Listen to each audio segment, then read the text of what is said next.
Hello guys, in this quick video I'm going to show you how to stop Snapchat from automatically deleting your conversation. This is the nature of Snapchat. By default, all your conversation will be deleted in 24 hours. But if you don't want this to happen to you, in this video I'm going to show you how to make them to stay forever, just like other social media like WhatsApp and Facebook.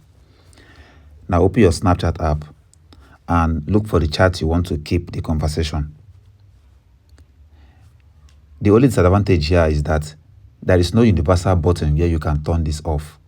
So you have to do it individually, chat by chat. So that sucks. But if you want to keep your best friend conversation forever, this is what you have to do. Click on his profile. Now click on the three dots at the top right corner. Click on chat and notification settings. Now click on delete chats. It says here 24 hours after viewing. Click on it. Choose never. And wait for it to update.